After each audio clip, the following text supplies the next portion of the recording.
Ça va mon copain, j'espère que tu vas bien. Bienvenue dans cette nouvelle vidéo, on va parler du moteur Polini, Malossi, RRD, un peu tout plein de pièces. Sur lequel j'ai déjà beaucoup travaillé. Excuse-moi, je pense que j'ai une sale tête, j'arrête pas de bailler depuis tout à l'heure. Pourtant, je suis pas trop fatigué, hein. J'ai fait un bon dodo, je suis encore en vacances. Voilà, mais j'ai peut-être un peu une petite mine, hein, je t'avoue. Donc ne m'en veux pas. Bon, j'espère que tu vas bien. On va parler du moteur que je t'ai déjà présenté. Où on est sur des cartes thermales aussi.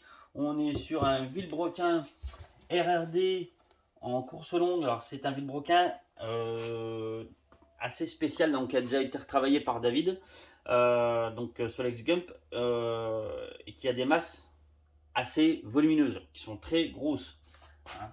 Pour te donner, pour te donner un petit, enfin pour te montrer, c'est tout. Hein, je vais te montrer. On est sur des masses de 73,5. 73,5, donc c'est assez gros. Donc qui dit grosse masse, une très grosse masse, hors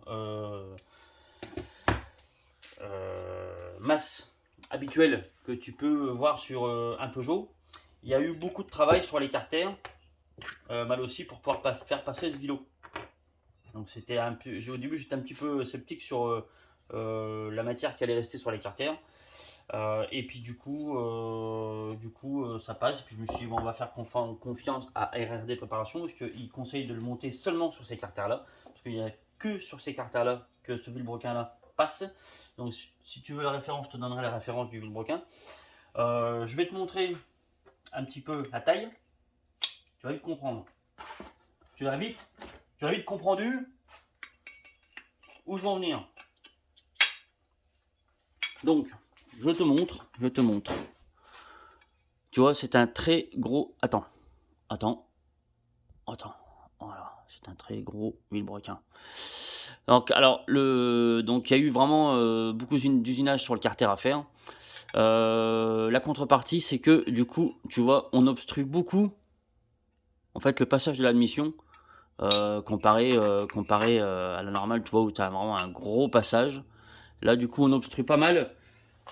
Du coup, le passage de l'admission, donc c'est quelque chose sur lequel aussi je vais travailler sur ces carters-là, pour du coup redonner un petit peu de passage. Donc c'est vraiment un très gros Villebrequin, donc qui est en course, je sais plus, 42-1, course 42-1, donc avec un 238E sur lequel j'ai pas encore travaillé, mis à part fait les usinages, parce que c'est un moteur sur lequel on passe en joint torique. Donc passage joint torique, donc passage pour les joints toriques quoi. Passage de joint torique du coup au niveau des goujons et au niveau aussi de la culasse. Donc je te montre aussi le travail que j'ai effectué sur la culasse pour pouvoir passer les joints. Donc voilà le travail pour, je sais pas si tu vois bien, hein, pour passer la culasse en joint torique. Donc moi je lui mets des joints toriques de Malossi,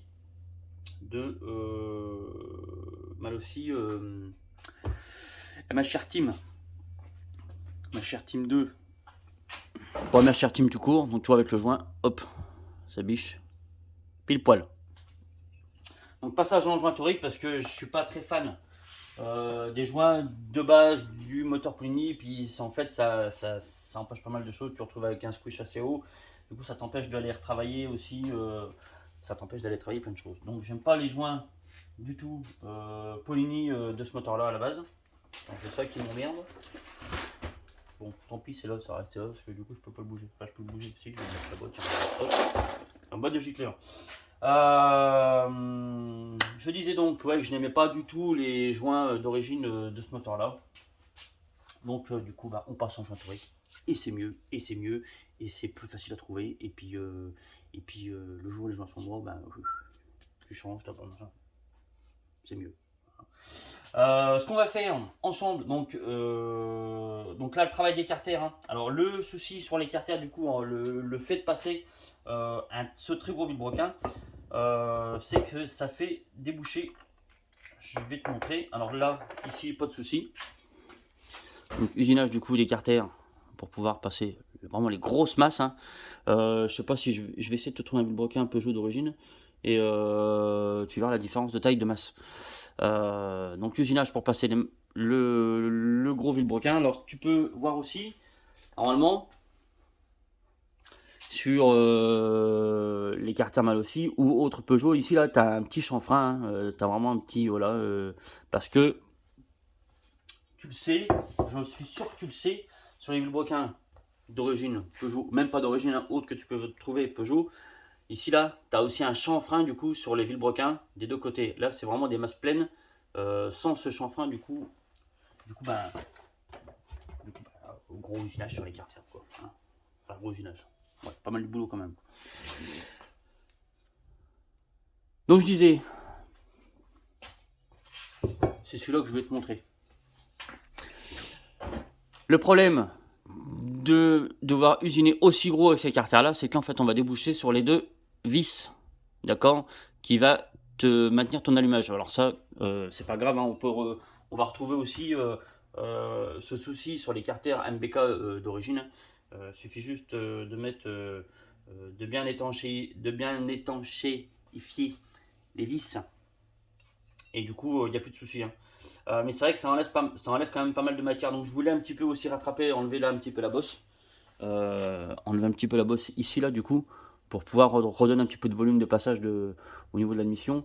Mais j'ai peur d'enlever aussi, enfin d'enlever du coup trop de matière entre les deux, là ici là, et du coup de fragiliser davantage les carters, parce que bah, faut pas se leurrer, hein, t'enlèves pas mal de matière sur les carters comme ça, tu fragilises aussi un petit peu les carters.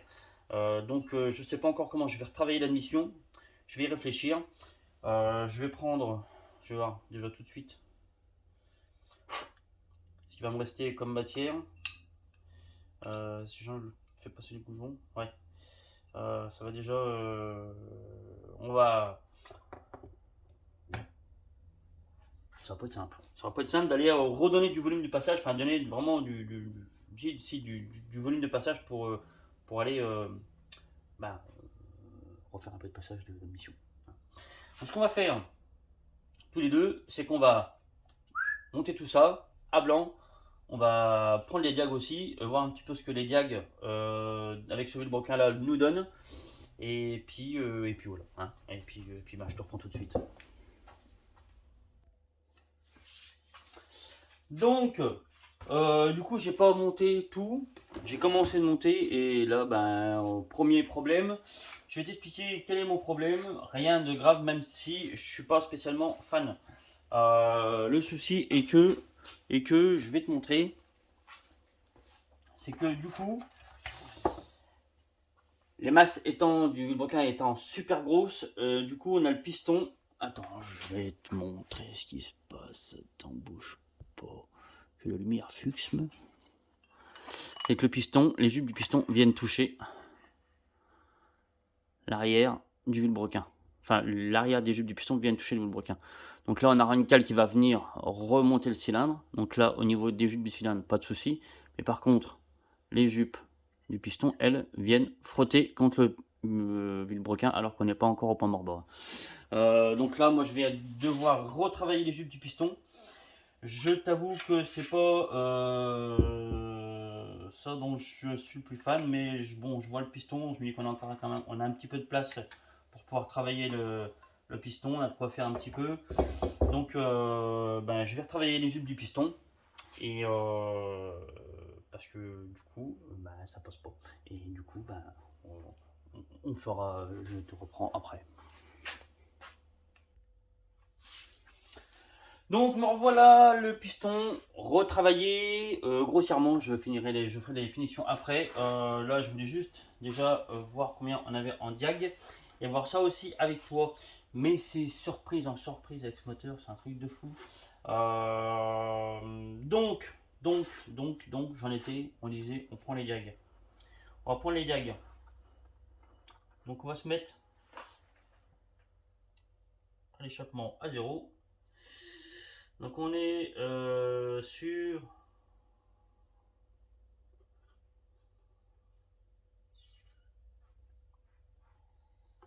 un vilebrequin RRD Donc course longue, course 42-1.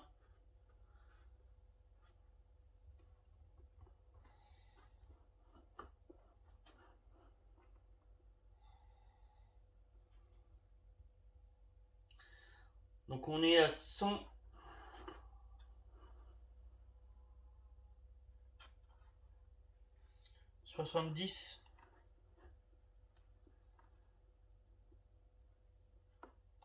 à l'échappement. Donc c'est relativement bas, c'est vraiment bas. Je pensais qu'on serait un poil plus haut que ça.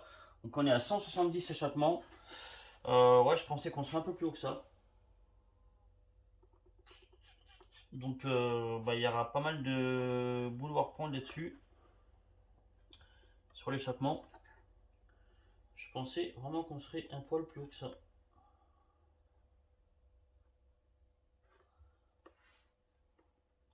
Donc après au niveau des latéraux.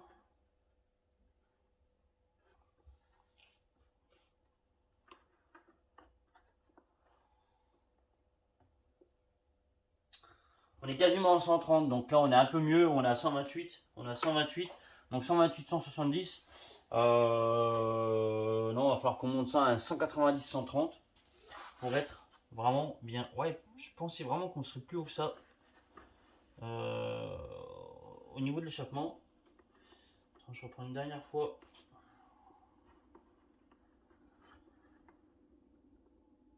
Les latéraux. Voilà, 128. Donc 128, 170. Donc c'est vraiment pas. Bah, c'est pas ouf, hein.